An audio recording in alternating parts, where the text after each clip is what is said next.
Akala nila tapos na ang lahat. Akala nila tapos na ang digmaan. Akala nila may kanya-kanya na silang kaharian. Ngunit ang mga lihim ng nakaraan ay babalik upang sirain ang hinaharap ang nakaraan. Sa naganap na digmaan ng mga Avatar at Lobo, laban sa mga halimaw na pinamunuan ni Reyna Bugris, akala ni Bugris ay mananalo na siya sa labanan. Ngunit hindi niya inaasahan ang pagdating ng asawa ni Cindy na si David. Dumating siya sakay ng isang napaka-powerful at futuristic na eroplanong pandigma. Dahil dito nalipo ang hukbo ni Bugris. Makalipas ang ilang taon, si Cindy ay nakauwi na sa mundo ng mga Avatar. Siya ay itinanghal bilang reyna ng mga Avatar. Samantala si Habibi naman ay naging reyna ng bago nilang kaharian ng mga lobo kasama si Mother Lu. May kanya-kanya na silang mundo, ngunit nanatili pa rin silang magkaibigang matalik. Ngunit may banta pa rin sa kanilang kaharian. May nabuo na namang panibagong hukbo ng mga halimaw mas malakas pa kaysa sa dating kalaban nilang si Bugris. Anumang oras ay maaari silang salakayin at sakupin dahil sa dami ng hukbong handang umatake. Sa palasyo ni Habibi, nagtipon-tipon ang mga asong lobo sa palasyo. Masaya sila dahil meron na silang bagong kaharian at reyna.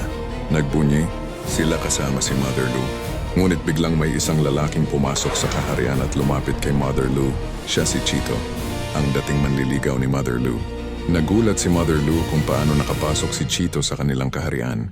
Ngunit hindi niya alam na si Habibi ang nagpalusot sa kanya.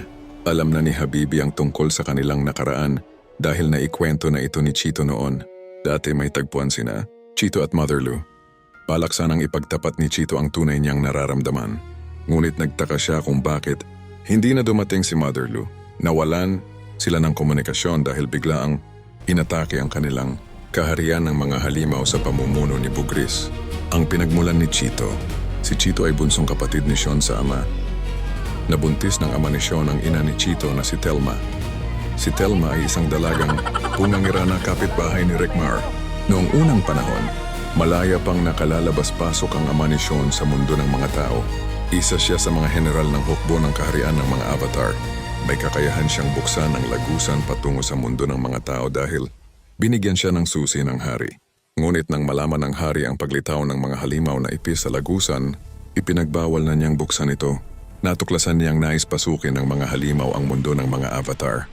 Ngunit nilabag ng ama ni Sean ang utos. Dahil dito tinanggal siya sa kanyang posisyon bilang parusa. Nakiusap siya sa hari na si Sean na lamang ang ipalit sa kanya bilang general.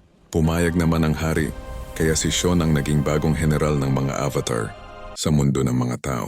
Sa pagpunta ng ama ni Sean sa mundo ng mga tao noon, nakita niya si Telma sa kagubatan habang nangunguha ng panggatong na kahoy. Naibigan niya ito at doon nabuntis si Telma kay Chito. Lumaki si Chito na mahilig manghuli ng ibon sa kagubatan. Doon din siya nagkakilala kay Mother Lu na siyang bantay ng kagubatan.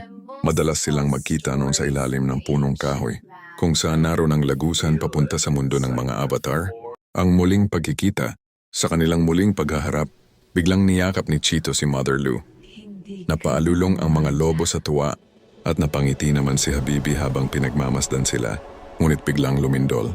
Nagliparan ang mga ibon sa kalangitan. Tila may paparating na matinding panganib para sa kanilang lahat. Ito na kaya ang simula ng isang mas malaking digmaan? Kakayanin ba nila ang bagong hukbo ng kalaban? Sino nga ba ang bagong general ng mga halimaw? Abangan sa susunod na kabanata. Comment ang hula mo. Follow, like at share.